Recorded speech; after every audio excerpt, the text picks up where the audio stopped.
Sharing is caring. दोनों भाई नाश्ते की टेबल पर बैठे थे। प्रियंका, मेरा नाश्ता कहाँ है? भाभी, मुझे भी ऑफिस के लिए लेट हो रहा है। इस पर प्रियंका किचन में से दोनों के नाश्ते की प्लेट्स लेकर बाहर आती है।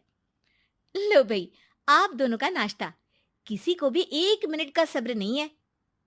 ये प्रियंका का ससुराल है, जहाँ कोई औरत ना होने की वजह से शादी वाले दिन से ही घर के साथ दोनों भाइयों की जिम्मेदारियां प्रियंका संभाल लेती है। दोनों भाई शांति से नाश्ता कर रहे होते हैं कि अंकुश अपने भाई की प्लेट से पराठे का एक टुकड़ा उठा लेता है। आपको पता है ना, मैं खाना शेयर नहीं करता, फिर भी मेरी प्लेट में से खाना जरूरी है क्या? अरे हद हो गई है, मुझे नहीं खाना अब।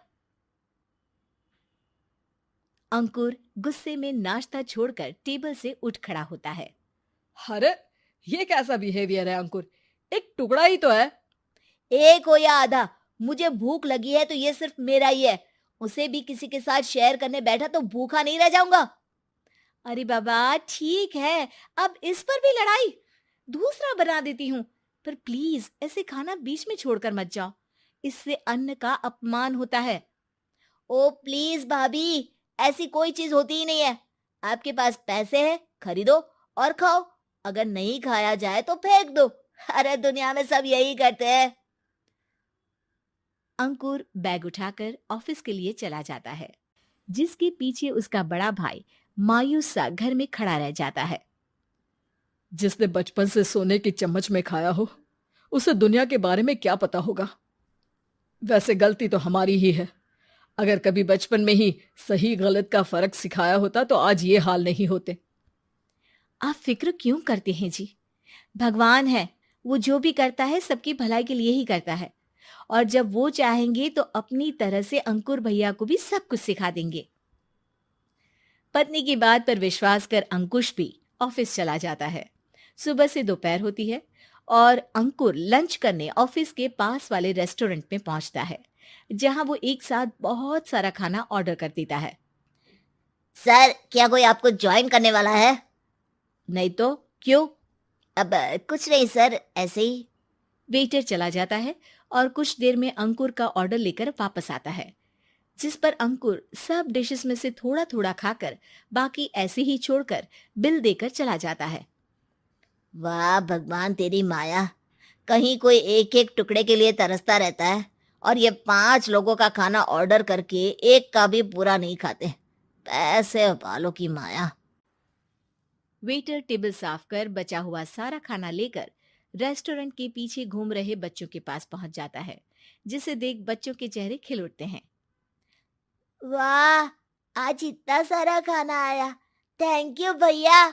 भगवान आपको खाने की फैक्ट्री बना दे। अगर ये फैक्ट्री मेरी होती तो तुम लोगों को कभी किसी का झूठा बचा हुआ खाना नहीं खाना पड़ता। चलो तुम लोग खाओ, पर ध्यान रखो किसी को पता ना चले, नहीं तो मेरी नौकरी चली जाएगी।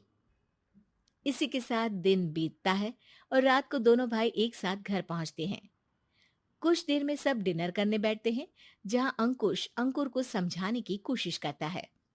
अंकुर, अगर हमें लाइफ में सब कुछ मिला है, इसका ये मतलब नहीं कि तुम उसका गलत फायदा उठाओ, बल्कि तुम्हें उसकी मदद से दूसरों को भी मदद करनी चाहिए।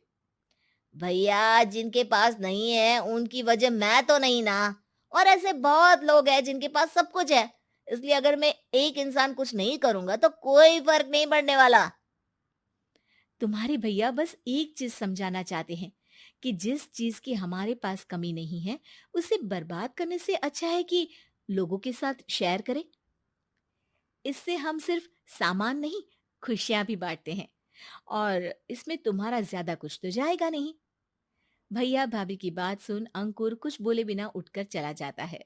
इसी तरह दिन बीतते रहते हैं, जिसमें अंकुश और प्रियंका कोशिश तो बहुत करते हैं, पर अंकुर पर किसी भी चीज का कोई असर नहीं पड़ता। एक दोपहर अंकुर सैंडविच खाते हुए सड़क के किनारे चल रहा होता है। तभी उसकी नजर आइसक्रीम वाले पर पड़ती है और वो सैंडविच सड़क किनारे फेंक आइसक्रीम खरीदने पहुंच जाता है। अब इसे कहते हैं जिंदगी का सुख। जैसे ही अंकुर आइसक्रीम लेकर पीछे मुड़ता है, तो एक आदमी को सड़क से वही सैंडविच उठाते हुए देखता है। वो आदमी बहुत कमजोर, गरीब, जैसे बहुत दिनों से खाना ना खाया हो वैसा लग रहा था। अंकुर उसके पास जाकर खड़ा हो जाता है। उसे देखकर आदमी सैंडविच अंकुर की तरफ कर देता है।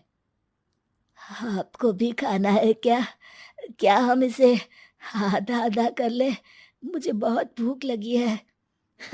वो मेरा ही झूठा सैंडविच है। तुम दूसरा खरीद कर क्यों नहीं खा लेते? इसे क्यों खा रहे हो?